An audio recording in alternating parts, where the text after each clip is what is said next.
여러분 오늘 설교 제목이 흔들리며 피는 꽃입니다. 이 제목을 가진 시를 알고 계시죠? 네, 유명한 시라서 알고 계실 것 같은데요. 제가 그래도 오늘 한번 용기를 내서 낭독을 해봐 드려도 될까요? 흔들리며 피는 꽃 도종환. 흔들리지 않고 피는 꽃이 어디 있으랴. 이 세상 그 어떤 아름다운 꽃들도 다 흔들리면서 피었나니 흔들리면서 줄기를 곧게 세웠나니 흔들리지 않고 가는 사랑이 어디 있으랴. 젖지 않고 피는 꽃이 어디 있으랴. 이 세상 그 어떤 빛나는 꽃들도 다 젖으며 피었나니 바람과 비에 젖으며 꽃잎 따뜻하게 피웠나니 젖지 않고 가는 삶이 어디 있으랴. 네, 시가 참 아름답고 좋죠? 여러분, 그런데요, 이 시에 담긴 의미가 뭘까를 한번 제가 생각을 해봤습니다. 사람들은 대부분 꽃의 아름다움과 화려함에는 관심을 갖는데 그 꽃이 아름답게 꽃 피우기까지의 과정은 그다지 관심 갖고 들여다보지 않는 것 같습니다.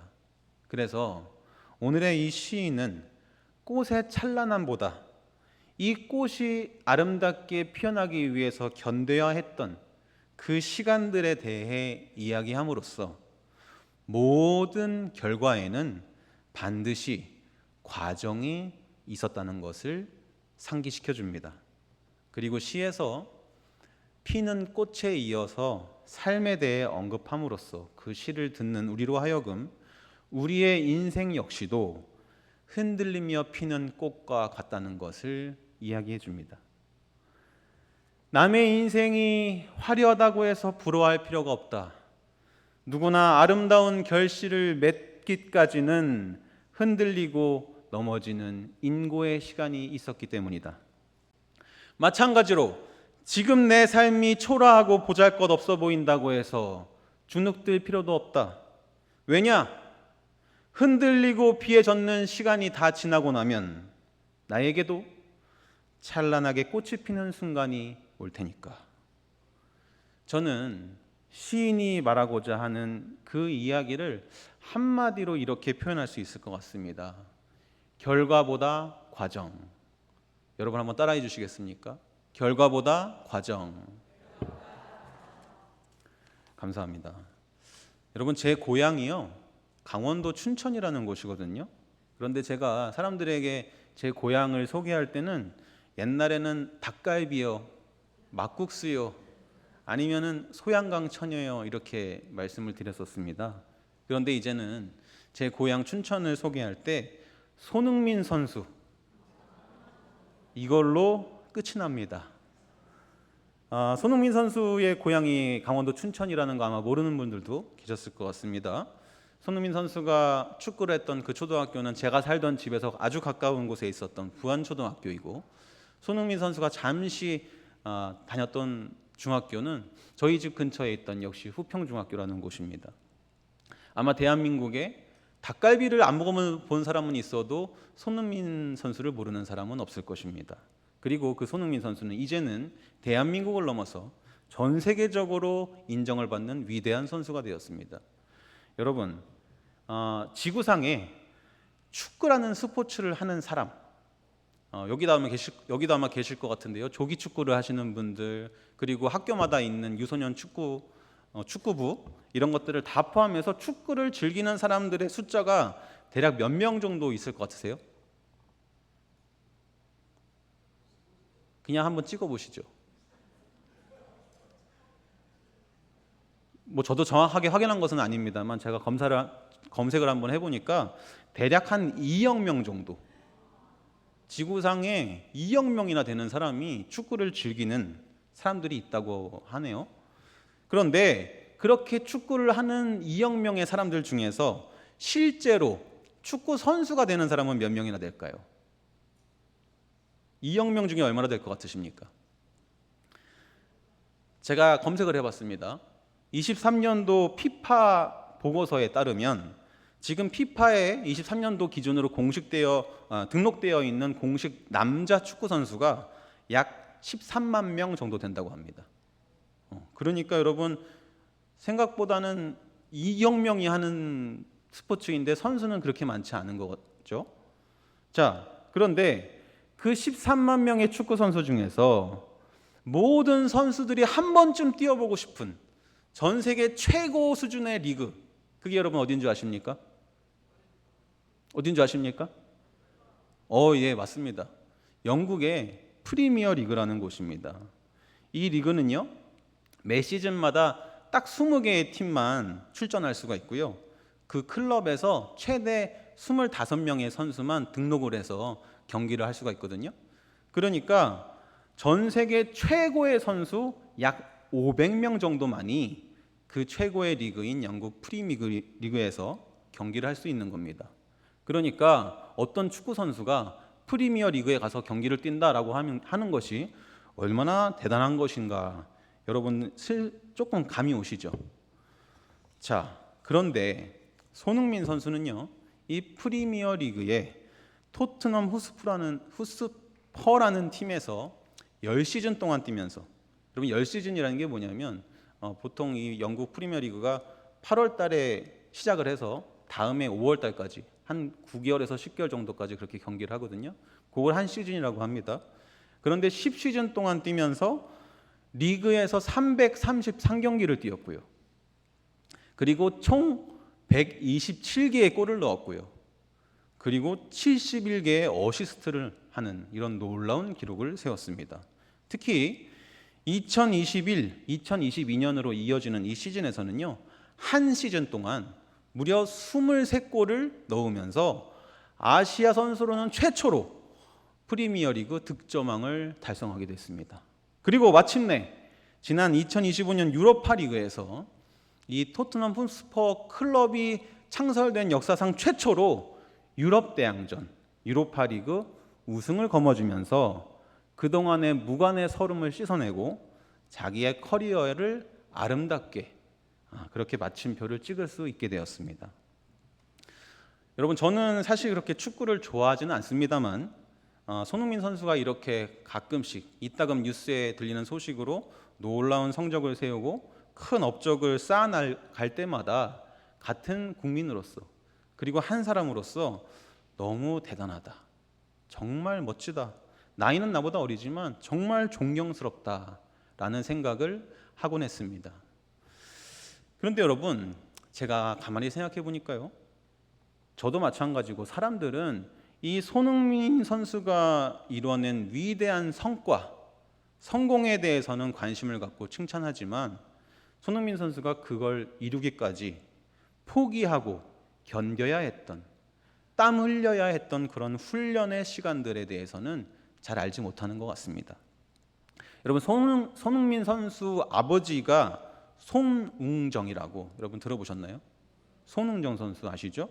지금은 유소년 축구 선수 지도자로 활약하고 계신데, 그분이 자기의 아들인 손흥민 선수를 직접 어렸을 때부터 훈련시키고 세계 최고의 선수로 길러내시면서 본인이 생각했던 바, 깨달았던 바, 자기 아들에게 가르쳤던 내용을 글로 엮은 책이 있습니다. 모든 것은 기본에서 시작한다라는 책이거든요. 한때 베스트셀러였기 때문에 여기서 아시는 분들도, 읽어보신 분들도 있을 것 같습니다. 그런데 이 책에 보면 이 아버지 손웅정은 아들 손흥민을 어렸을 때부터 아주 철저하게 지독하게 훈련을 시킵니다. 첫째, 하루 6시간 이상 기본기 훈련을 시켰습니다. 기본기가 완벽하지 않으면 절대 실전에서 성공할 수 없다, 이렇게 가르치면서 단순한 동작, 드리블, 패스, 리프팅, 볼 터치하는 그런 지루한 연습을 4시간 이상 시켰다고 하고요. 또 둘째로 손흥민 선수가 양발을 사용하는 선수가 되게 만들기 위해서 어렸을 때부터 왼발과 오른발을 동시에 훈련시켰다고 합니다. 그래서 예를 들면 오늘은 왼발로만 슈팅을 하게 하고 내일은 오른발로만 슈팅을 하게 하면서 양발을 다 쓰지 않으면 절대로 경기에 나갈 수 없게 했다고 합니다.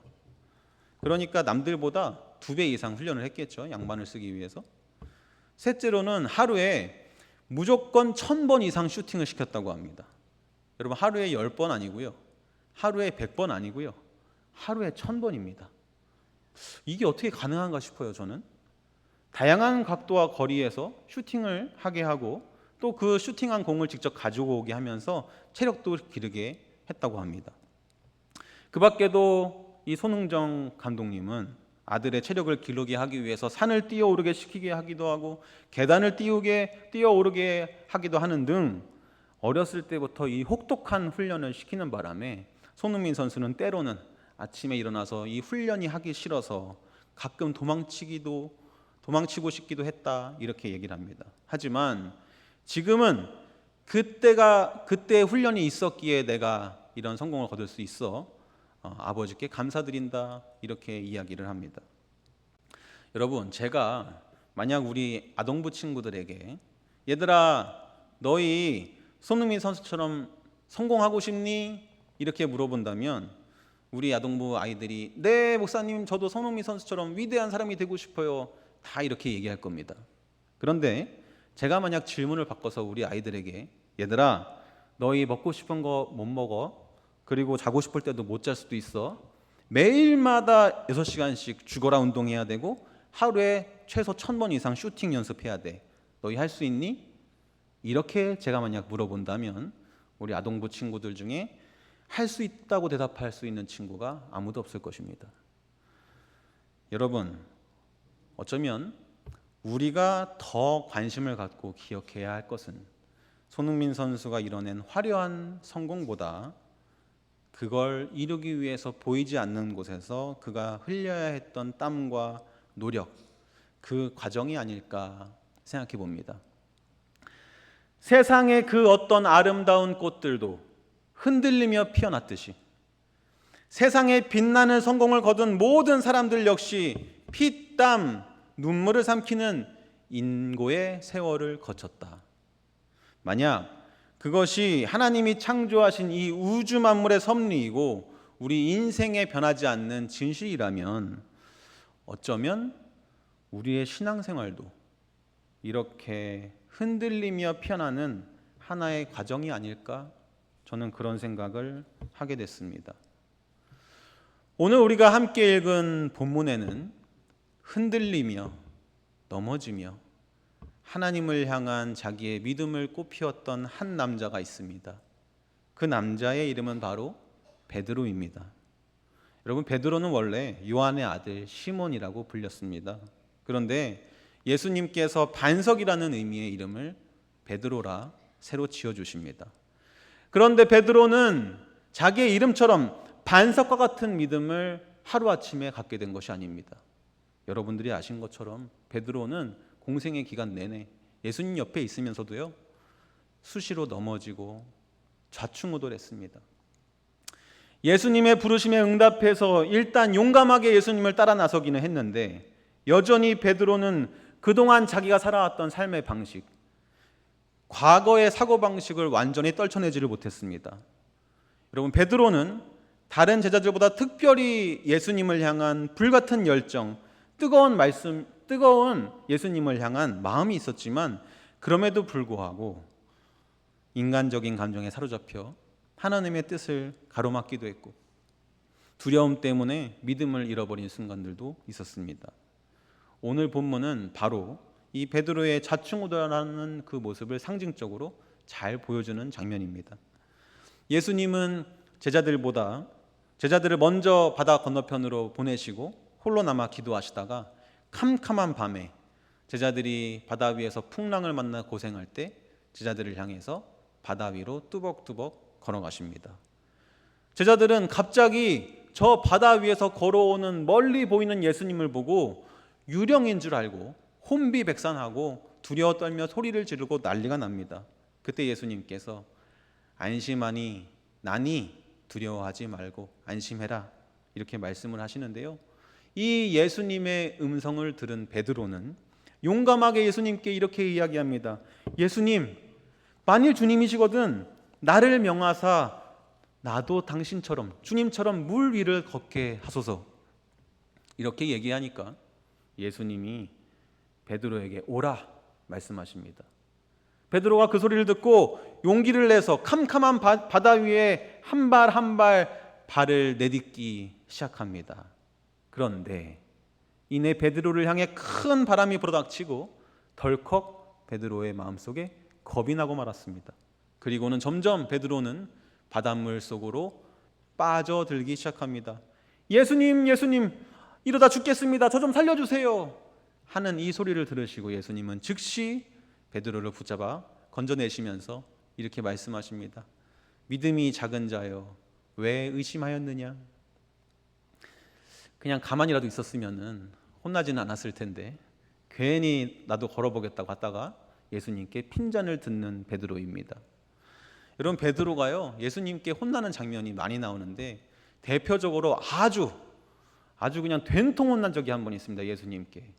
예수님께서 내가 앞으로 장차 사람들의 손에 넘겨져서 고난을 당하고 십자가에 달려 죽었다가 사흘 만에 부활해야 될 것이다 이렇게 말씀하시는데 베드로가 갑자기 아니 예수님 무슨 말씀이십니까? 왜 돌아가신다는 말씀이십니까? 그런 일이 있을 수 없습니다 라고 하자 예수님께서 사탄아 뒤로 물러가라.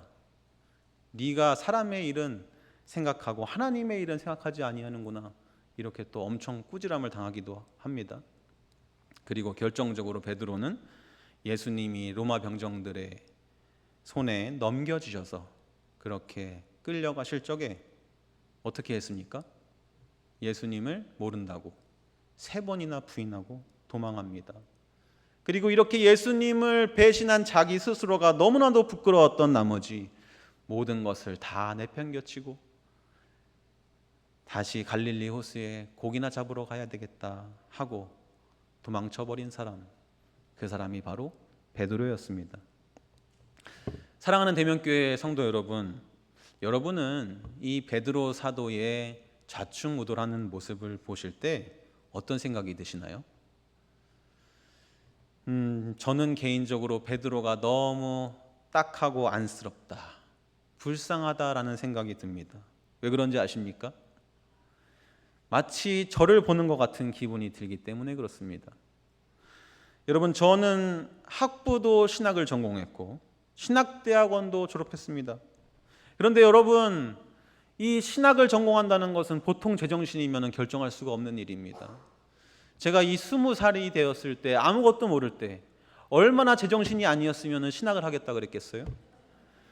그러니까 저도 나름 젊었을 때, 어렸을 적에는 하나님을 위해서 나의 삶을 바치겠노라고 하는 그 열정, 그 뜨거운 열정, 베드로에게 있었던 그런 열정이, 하나님을 향한 순정이 저에게도 있었다 이 말입니다. 저 또한 베드로처럼 흔들리고 넘어지며 좌충우돌하는 시간들이 많이 있었습니다. 예수님을 알고 은혜를 경험한 뒤로 저에게는 큰 하나의 욕망이 있었는데요, 바람이 있었는데 그게 뭐였냐면 이전에 나와는 다른 존재, 경건하고 거룩한 사람, 하나님이 기뻐하실 만한 그런 존재로 거듭나고 싶다, 이런 제 마음의 욕심이 있었습니다. 그래서 정말 그렇게 되기 위해서 제 나름대로는 많은 노력을 했거든요. 이 신학생이었으니까 그런 거밖에 할 게 없지 않겠어요? 좋은 설교도 많이 찾아서 듣기도 했고요, 은혜롭다고 하는 찬양 집회마다 찾아다니기도 했고요, 또 기도원이라는 기도원은 전국 방방곡곡 돌아다니면서 금식 기도도 많이 했습니다. 여러분들도 다 해보셨죠? 그런데 그랬던 제가 어느 순간이 되니까요, 제가 큰 은혜를 받으면 받을수록 또다시 시험에 들고 죄를 짓게 되는 제 모습을 보면서 나의 이 연약함과 나의 이 부족함이 너무 큰 자괴감과 고통으로 다가오는 거예요. 제 스스로에 대한 실망감, 내가 그동안 해왔던 것에 대한 회의감, 이런 것들이 들면서 한동안 굉장히 힘들었던 그런 경험이 있습니다. 그리고 바람 한번 불면 두려움에 사로잡혀서 물 아래 빠져 허우적거렸던 베드로처럼 저도 쉽게 믿음이 흔들리곤 하였습니다. 여러분, 저는 베드로가 예수님을 부인하고 도망갔던 것처럼 이놈의 사역을 그만두고 신학을 그만두고 나도 도망가야 되겠다, 이렇게 생각했던 적도 있습니다. 20살 때는 몰랐는데요, 점점 나이가 차기 시작하니까 결혼도 해야 되겠고 가정도 꾸려야 되겠고, 슬슬 우리 부모님, 노후 준비도 안 되어 있는 우리 부모님 아프기 시작하는 게 보이는데, 남들은 다 직장 생활하고 돈을 벌 때 저는 신대원 다니면서 그 당시에 전도사로 한 달에 70만 원 갖다가 겨우겨우 서울에서 입에 풀칠하면서 생활을 했거든요. 그러다 보니까 너무 그 시절에 돈이 없고 사는 것이 궁핍하다 보니 사람이 여러분 비참해집니다. 그런 기분이 들 때가 있었습니다. 그래서 그 당시에는 신학을 내가 괜히 한다고 했구나 후회하기도 하고, 또 어느 순간에는 사역 다 그만두고 어디 취직해서 돈이나 벌어야 되겠다 이런 생각을 한 적도 있었습니다. 그래서 여러분 저는요, 베드로가 다시 디베랴 호숫가에 가서 고기나 잡아야 되겠다, 나 같은 놈이 제자는 무슨 놈의 제자, 이런 허탈한 마음을 가지고 모든 것을 포기해 버렸을 때 그 심정이 어떤 것일지 저는 너무 알 것 같습니다. 그런데 사랑하는 성도 여러분, 그랬던 베드로에게 무슨 일이 일어났죠? 부활하신 예수님이 그 베드로를, 그 쓸쓸한 마음, 허탈한 마음으로 고기 잡고 있는 베드로를 다시 찾아오십니다. 그리고 그에게 따뜻한 떡과 고기를 먹이시고, 내가 나를 사랑하느냐? 다시 물으시면서 무너져버린 그의 마음을 위로하시고 다시 세워주시고, 내 양을 치라 말씀하시면서 새로운 사명을 그에게 주십니다. 저는 그렇게 느낍니다. 베드로와 마찬가지로 하나님이 저를 다시 교회로, 사역의 자리로 불러주셨구나 라고 말입니다. 베드로가 먼저 예수님을 찾아간 것이 아니라 부활하신 예수님이 베드로를 찾아가 위로해 주셨던 것처럼 하나님께서 저에게도 그렇게 역사하셨다. 그래서 여러분 저는 제 신앙생활을 돌아볼 때 그런 생각을 하게 되었습니다.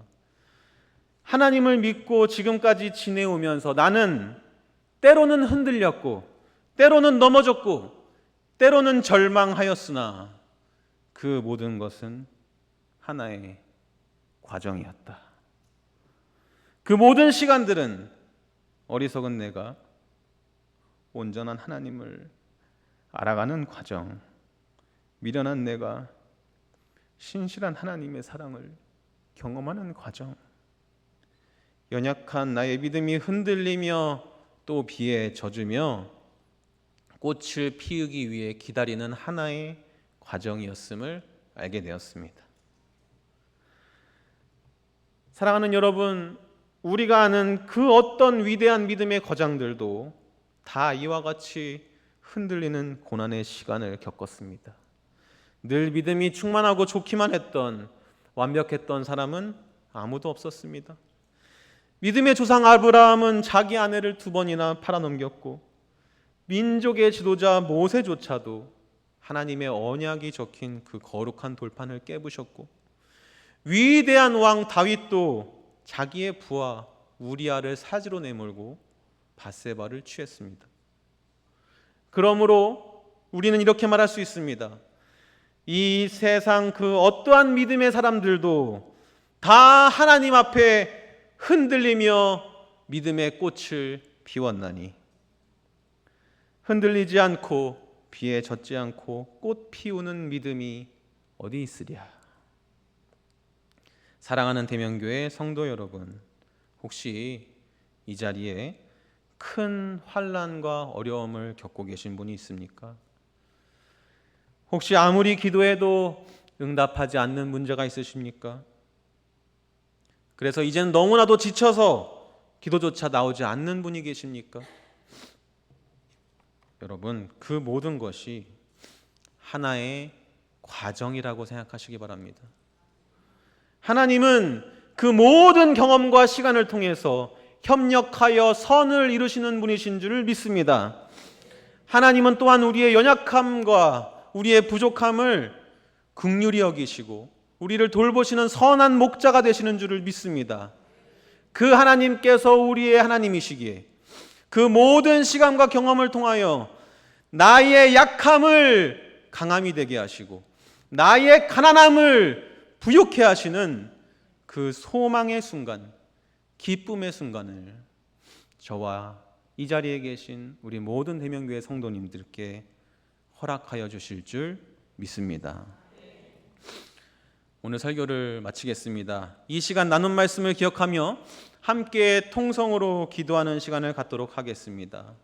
하나님은 상한 갈대를 꺾지 아니하시고 꺼져가는 등불을 끄지 아니하시는 분이십니다. 여기 오늘 이 자리에 넘어지고 쓰러지고 낙심하여 눈물 흘리는 당신의 자녀들이 있습니다. 우리를 불쌍히 여겨 주시옵소서.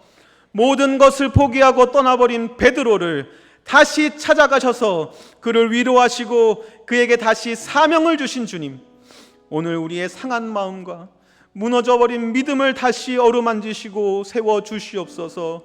그리하여 우리 모두에게 다시 한번 앞으로 나아갈 힘과 용기를 허락하여 주시옵소서. 우리 이 시간 다 같이 주여 한번 크게 부르신 후에 통성으로 기도하시겠습니다. 주여!